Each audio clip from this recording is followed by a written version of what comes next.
the main purpose for me behind this podcast is, can one mistake I made, can one lesson that we've learned help someone else? Is it that, can it help me? As we talk about this, I'm thinking, yeah, there are a lot of times when I think, oh, there's nothing happening, I'll just get on my phone. Oh, there's nothing happening, I can get some work done right now. And it's one of the greatest lessons I have in our relationship is to check in. Is to check in with you. I've asked you straight up, how am I doing? How many people you know take the time to check in with their relationship, to check in with their boss, check in with their kids. Check in with their kids. Hey man, how am I doing? Is it hard to be around me? Is it good to be around me? What do I need to work on? Am I yelling too much? All right, I can work on it. Hi, I'm Ian. And I'm Megan. Welcome back, or welcome to the Memory Millionaires Podcast. We are survivors of government service, cancer, world travel, and parenting. We're here to share stories and insights to help illuminate your path towards a happier, healthier lifestyle. From a small seed, a mighty trunk may grow. Oh, I heard wise men say that within a seed is infinite possibilities. Infinite. Yeah. When you think about it, it's really, it's infinite. It could sprout or not. It could sprout, grow tall or not. It could sprout, grow left or not. I immediately thought of our kids. Oh, sure. The infinite amount of possibilities that are available to them. Yeah. And possibilities that don't even exist right now as we're speaking. You know, maybe if Colin, Sully, Gavin are listening to this sometime in the future. I hope they do. Those possibilities are what, who knows? I had that thought when I was editing the last episode, like, what are we in? We're into 14, 15, 16, I think, episodes. What if it really does not get listened to? At least I would be curious if my parents would have recorded stuff like this, that I would have listened. I probably would have listened to every, I don't know. Would you have listened to every? I haven't gone back and watched my old, I don't know, birthday video. I would. If you could just open up the device that you have in your pocket and have that, would you?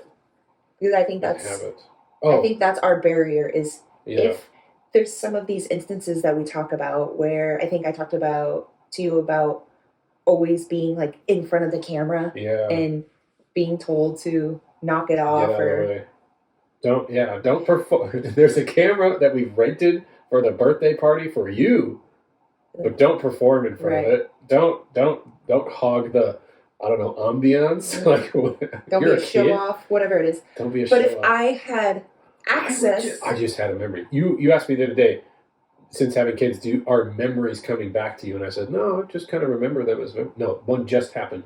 I did that too. I know I did that too. My Uncle Greg he had a really big like VHS tape. It took. We're not going to explain what VHS is, but yes. Camcorder. Google it or whatever search. Camera. Like it wasn't a camcorder. Anyway, it was huge. And I would go right up to it. I'd go right up to it. And blah, blah, blah, blah, blah, like do stuff and do dances and things like that. And I got chastised. For it too. Huh. So we're the same. We're both. But imagine now you have. We're doing that now. You talk about entertaining our inner child. That's this. We just turned the camera on and now we're performing. So those examples where we're telling each other about this thing that happened when we were a kid, and it is recorded somewhere, but it's inaccessible to us. Mm-hmm. Imagine if you could pull out your pocket and say, oh, I remember when I was a kid and watch this, and you see, like you have seen me being chastised as a little girl and saying, you ain't got to holler at me. Mm-hmm. Now imagine if every time, right, a memory came up and I was like, oh, that was on video, I could just pull it up and show you. And you could actually see it. Oh, it's going to go even deeper than that. The phone's going to hear you. The device, let's not even call it a phone, that our kids are going to have. The watch, the wearable, is going to hear you say that. And then as your, like, I don't know, entertainment for the day, it's going to say, are you ready to watch? Yeah. And it's going to pop up all the things you talked about in the day. So if those conversations, those videos from your childhood were available for you to watch today, if there were recorded conversations of your parents that you could just pull up at any time and tap into what they'd said. Well, is it going to be It's hypothetical. Yeah. I thought you were saying like our kids are going to get full conversations of ours. No, I'm just asking, like, would you, if that was something that was available to you? Yeah. I would want to tap into, let's say they're doing it like this, and they're doing intentional. When my brother was born, and they're recounting when my brother and what happened that night, filling in the gaps that I have of that night, and my memory of it would be most accurate for me to remember it.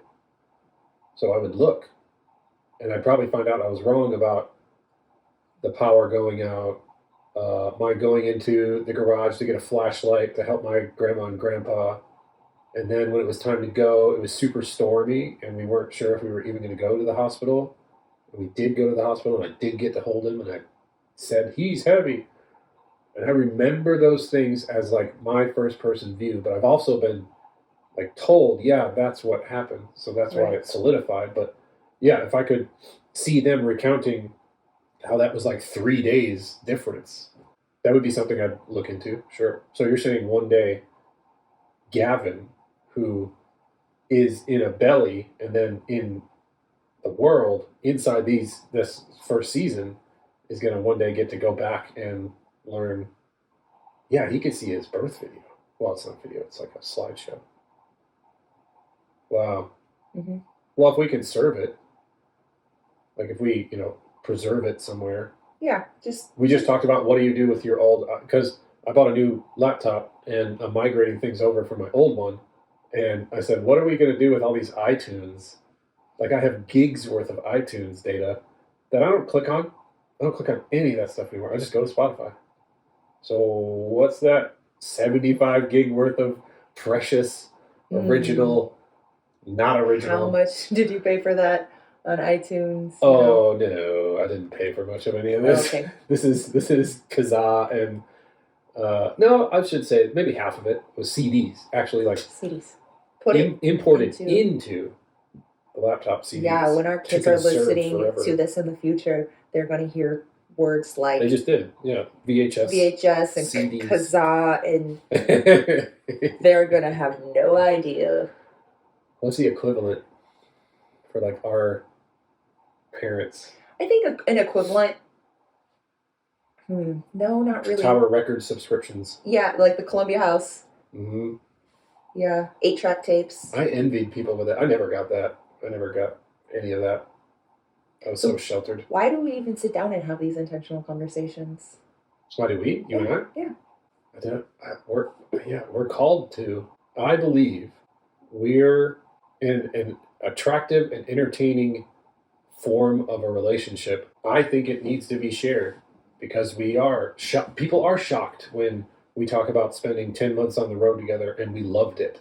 Mm. We didn't get on each other's nerves. We got on each other's nerves, definitely. There were times that we needed space. And then there were times that when we had space, all we wanted to do was get back together. Mm-hmm. It wasn't. And yeah, you talk about so many relationships you hear that are just, I don't know, they're perpetuating it because they think they have to have one.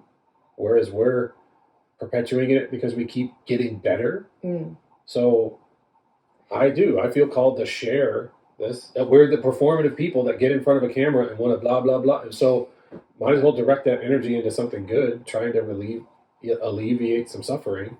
I think that both of us have been approached multiple times and either asked or someone has commented on our relationship. At least complimented it. Yes. They just said, you guys really have something special. Or the lady, I don't know how you do it. Yeah, or the lady who approached me in the grocery store who wanted to compliment my parenting in the grocery store. And enough so that she made an Instagram post about my parenting in the grocery store.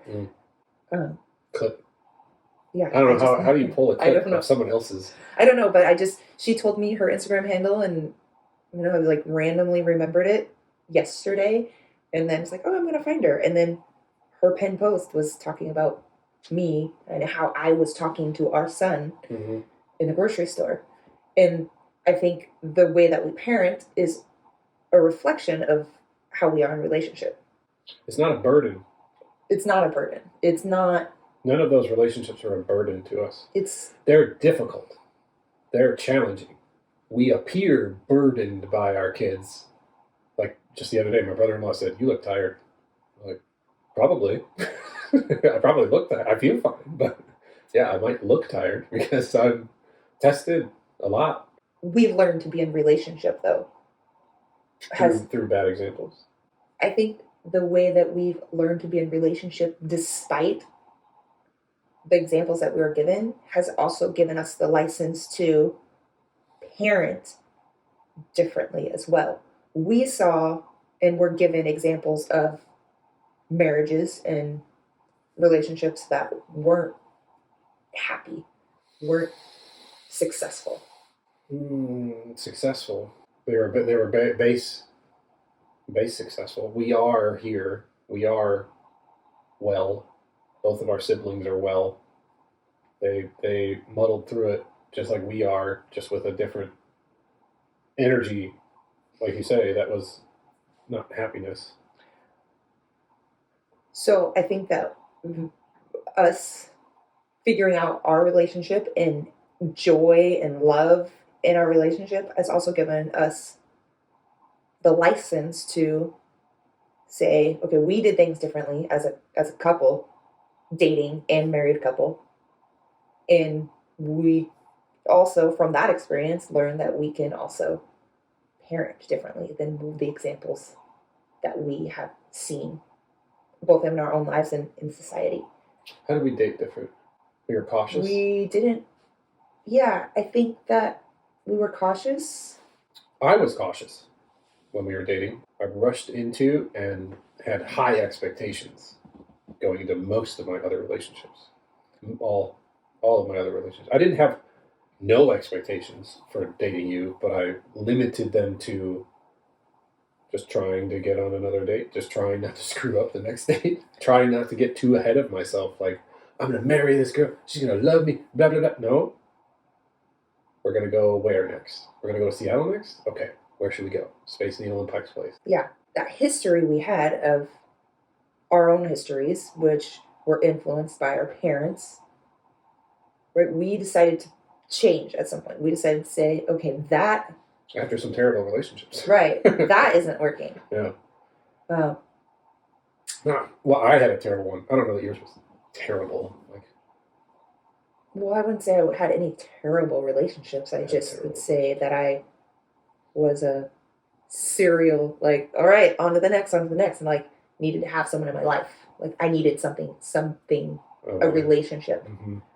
Mm-hmm. No, and they weren't even good ones. It was just thought I needed that to be needed and loved. Ditto. And then we met, and I also thought, I don't need this person. Like, I'm just going to have fun. And part of what changed for me was I was in this cycle of, well, I'm going to be this different person based on who I'm with and who I'm dating. Mm-hmm. Like those different aspects of Megan, and even ones that weren't aspects of Megan. Like some of these people that I was when I was dating certain people, I was like, I wasn't into any of that stuff at all, right? And then finally saying, well, I'm just going to be me. And like, I'm going to have fun. And here we are 15 years later. Yeah. So teachers. I think all of these lessons of doing things a little different, being a little bit more ourselves, like I just said I just decided to be myself, and if you like me, great, and if not, like, I don't care. It's slowly built the confidence of being more and more authentic to yourself, where really at 35 years old, I feel like I'm finally learning how to be my most authentic self, even though I can pinpoint times in my life where I've been like, okay, I was more authentic here, I was more authentic here, and I was more authentic here, and now I can say, well, I feel like I'm my most authentic now, but I also know that I'm a work in progress, and things could change. I could revert back to that, like, people pleasing, trying to conform to something, but I think I'm so far beyond that now. Like, I'm only going to be more and more and more authentic as time passes, because you're not seeking the external permission, validation, acceptance like you used to. Right. You're not looking for me to say you're doing great, or you're just what I expect you to be, or falling into what I wish you to be, or anyone else. And I love when you tell me I'm doing great, and I appreciate being told that I'm awesome. And I don't even say it. I say I'm, well, but I wonder if that's the right thing I'm trying to even convey when I say I'm so proud of you. But that makes me feel good, but also you being proud of me does not compare to how proud I am of myself. Right. And that's where I feel like sometime in the past 6 or so years, I've reached that point, that turning point of the outside validation mattered more to now my internal validation matters more. And maybe it came with motherhood. I mean, maybe not, because there's a lot of fears of being judged for being a bad mother. In that, like, I suppose as the witness to your development, I might be able to find some turning points that, well, I've seen more than 3 that I could say that one, that moment, that moment, that moment, where from that moment on, it wasn't the Megan that woke up that morning. It was that, version, updated OS from the Jude home. There was a before that dynamic, and then after there was cancer. Before that and after there was, I wouldn't say marriage, but around that time, I think when we were both homeowners and we were both in that desk, that career, that position that we sought to reach, and turned it into the Cottywomple, which was another. Then there's AT, time on the AT. Just upgrades. Yeah. I'm just going to keep upgrading. It's not upgrade, change. It's not, it's not always necessarily an upgrade, but it is, I feel like, a more actualized version of who I am on the inside that is coming out and being presented to the world. Like, Jude home was a lot of freedom. It wasn't necessarily an upgrade. Like, we were... No, but I do feel... ridiculous. Yeah, I'm ridiculous, but also, like, appropriately for the age we're at. I was in my early 20s. Yeah. I don't think that ridiculousness... I feel like I was very expressed in my, like, playfulness and fun. Yep. But there are also parts of me that were still in that shadow. And now those parts have come out. And I can be fun and playful and joyful and fully expressed without some of the things that I thought I needed. Without the partying, without the drugs and alcohol. I mean, we just ate a bunch of chocolate. What is that? Is that, like, because it makes us feel good? Like, there's pleasure. Yeah. Pleasure. Like, we're always going to seek pleasure. That's my appeal when I see social pressure, social critiques on how one person changes their consciousness versus the other. We're all doing it. Mm-hmm. 1 way, 3 ways, 5 ways. They may differ in those 1, 3, 5 ways, but we're all messing with that baseline consciousness. Just the same as the devout Christian versus the atheist versus the Buddhist, whatever you're practicing.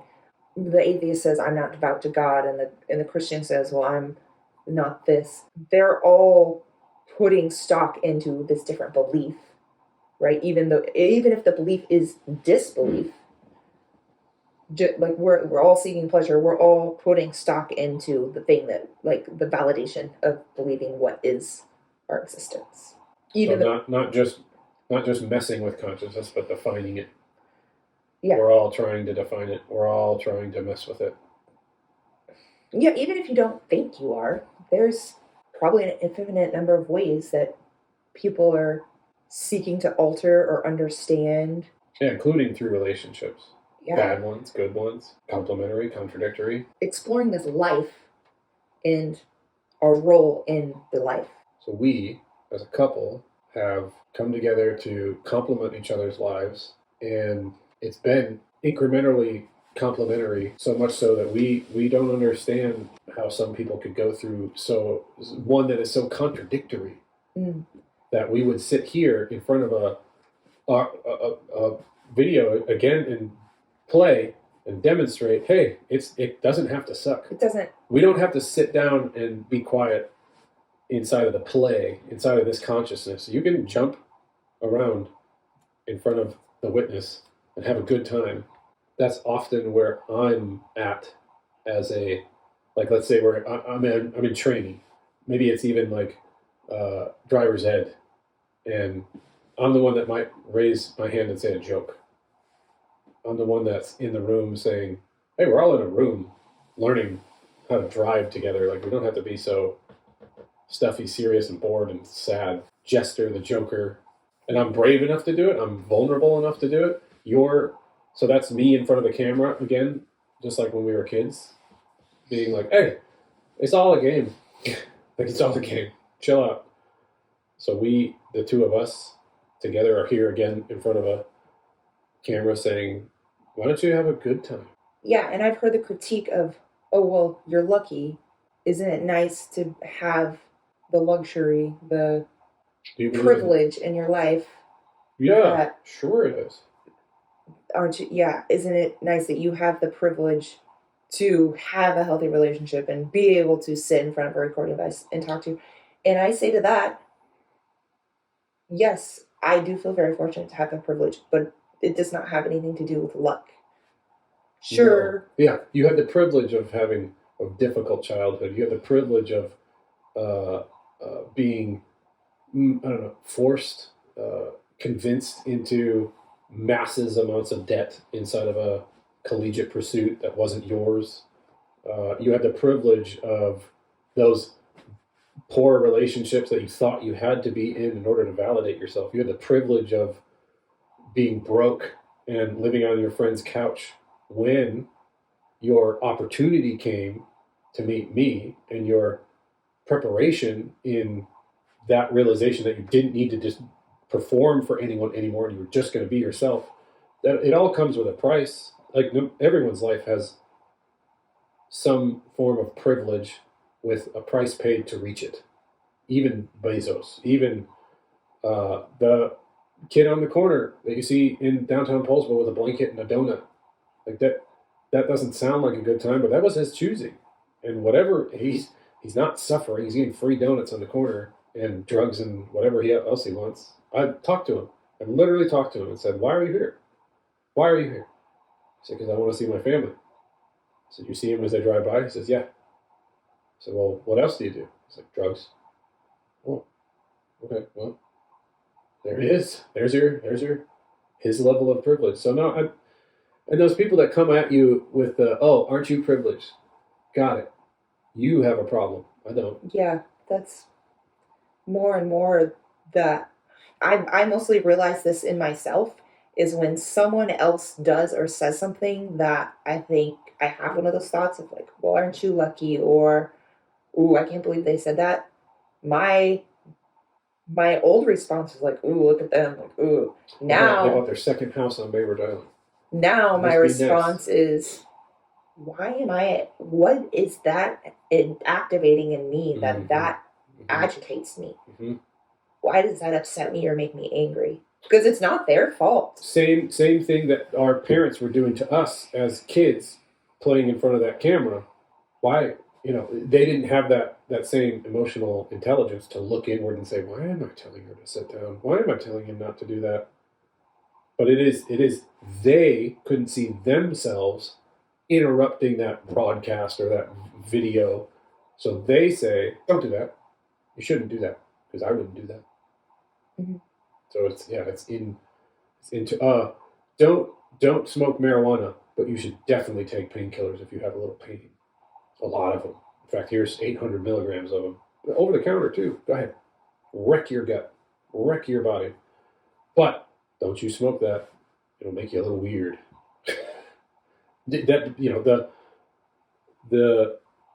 We're all changing our consciousness. We're all playing in front of the camera. Mm-hmm. But there's other people that say, no, you can't play in front of the camera. You better not do it in a way that isn't usually you. And when you're together with another person, it better fit this definition of a relationship. And when you're raising kids, it better fit this definition of raising kids, the one I have for you, not the one you have for you. Right, and I think that there's this fairy tale definition of a marriage and the happily ever after that we're fed as children. Disney. And not Disney. And then as we grow up and we get older and then we start seriously dating, getting married, then the view of what a marriage is changes from that fairy tale love story to this tolerating and difficult and dynamic. I have witnessed several people, more and more people that talk to me or talk in the circles I'm in. They're not in loving or happy relationships. They're not in marriages that are fulfilling any kind of. What was it? He's desire. Either stupid or. He's either stupid or he really doesn't care about me. To not know. To not that notice. She's angry. To not notice. To not notice how I feel. Mm-hmm. And hey, we're here and touting some relationship advice. I often don't realize that you feel a certain way until I read you. And I can read you, but it takes this complementary of a relationship that I can read you. So yeah, I'm sure there's 95% of the guys out there aren't reading. And I say that having lived in our relationship for years, thinking that you should know how I'm feeling. Mm-hmm. Before I realized that I still think that, yeah. We have very different levels of emotional intelligence. Men are just wired different from females. And if I'm feeling a certain way or I want a certain thing, or you said something that really pissed me off, you aren't going to know unless I say something. Now we're at the point that sometimes you do know, but I can't expect you to know that. Usually, it's like through the morning or through the day, and now we're in the car, and I put my hand on your leg and I say, tell me. Because I can see it. I can feel it. Yeah. But there's something there. But there's people that are just living in their relationships, not... I think what happens is we're so siloed. We're so compartmentalized in our day where I can get up and grab my phone and be here, but not present. And I catch myself doing this because I think, oh, I need to get work done. Or there's something I need to do. It's usually like I need to do work. There's nothing happening right now. I'm rocking a baby in a rocking chair. I better entertain myself. Right. And then realizing as time passes, oh, I was rocking a newborn and now I'm rocking a toddler and I missed it because... So how does that explain people in relationships? Because it's so easy for us to hop up in the morning, grab our device, go into a screen, go into... Mess with your consciousness with some caffeine. Whatever it is. Alcohol. Some people make their and it's so alcohol. Easy to go about our day. Oh, good morning. We had breakfast together. Maybe. Hey, I've got a massage today. I need you to take the kids. Or get right to the business of the day. I'm off to work. Mm-hmm. You're doing your thing. And we come back together, and then maybe we're communicating, but maybe we're coming home and turning on the news or turning on Netflix or going right into something else and messing with that consciousness. Messing with the consciousness and not creating enough space. And we're guilty of this. We are guilty of separating ourselves from each other. Cue the baby. So the kids that got in front of lenses and performed are still doing it. They're still doing it. But I don't want anyone to ever listen to this and think that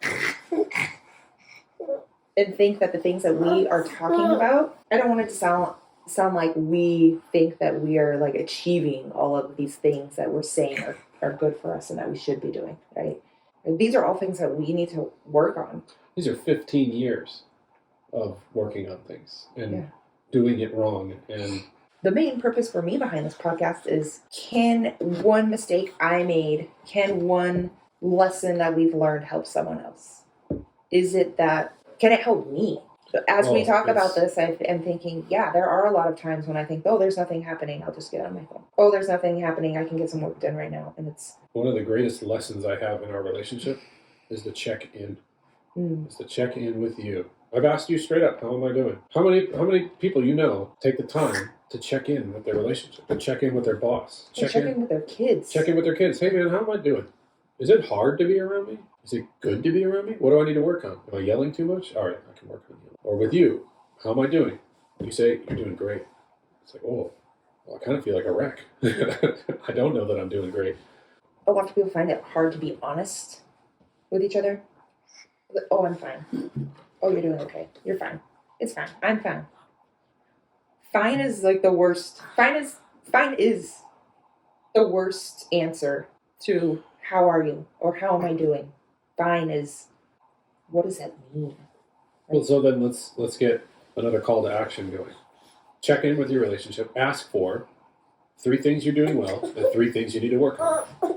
Yeah, like an honest check-in. So here we go. Let's in front of the lens. 3 things you're doing well.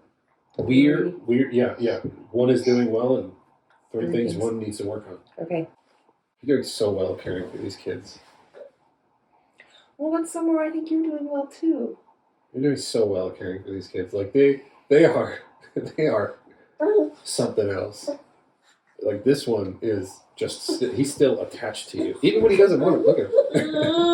Okay, you're doing great by the kids.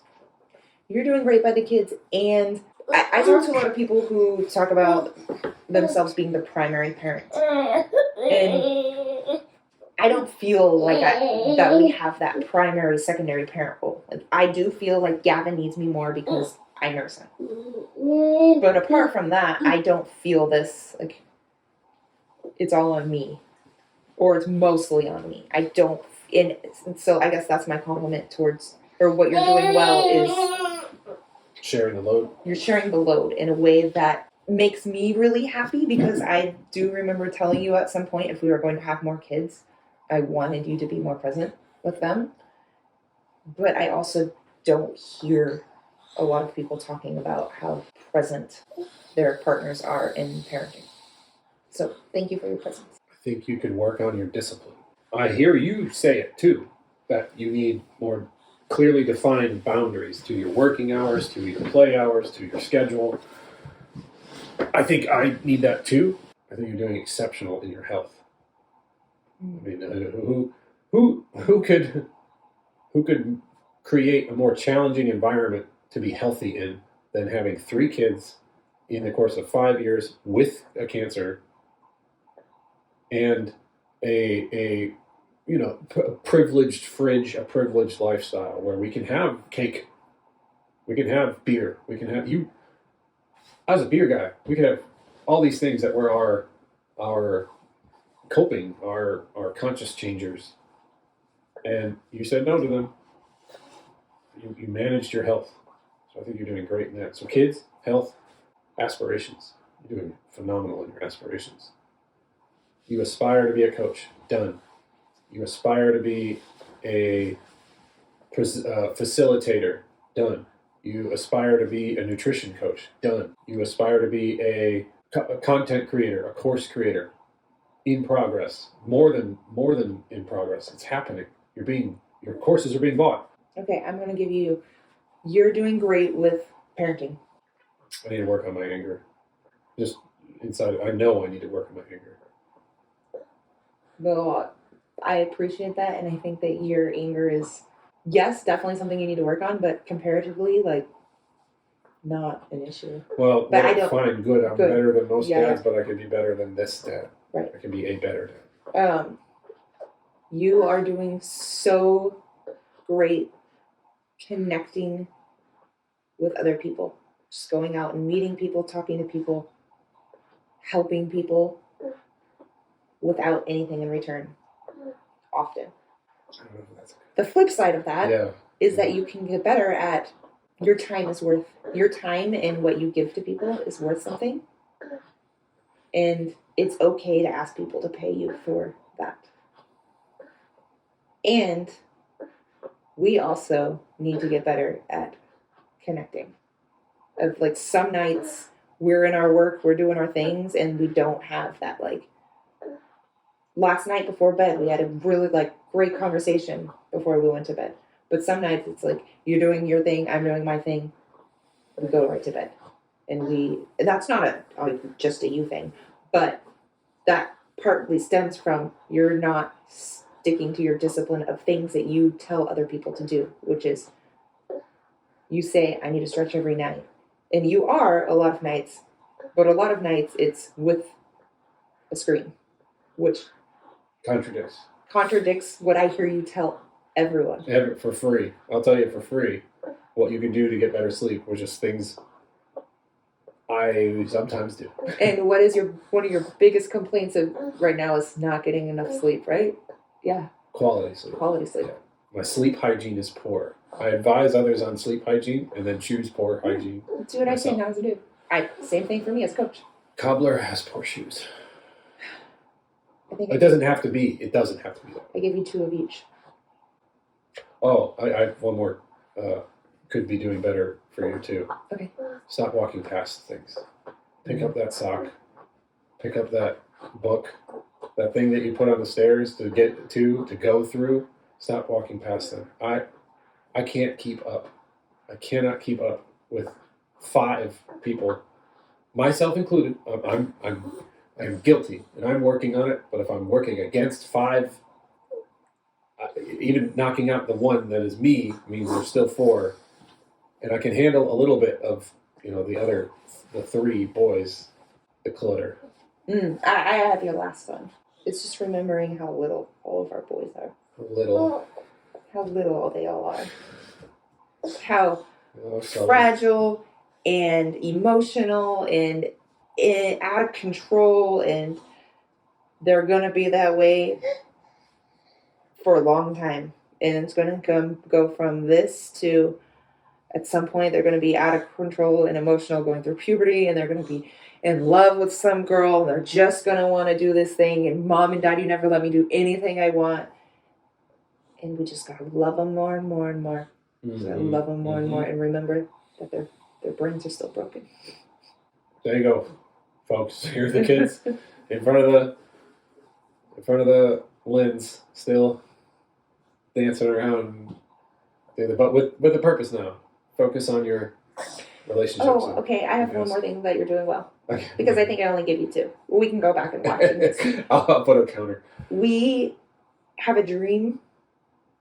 We have this vision of what our lives are going to be, and you are making it happen. Almost like without question. I feel like I said, yeah, this is what we're doing, and you're like, all right, you say I'm following your lead, and I know it's a shared vision.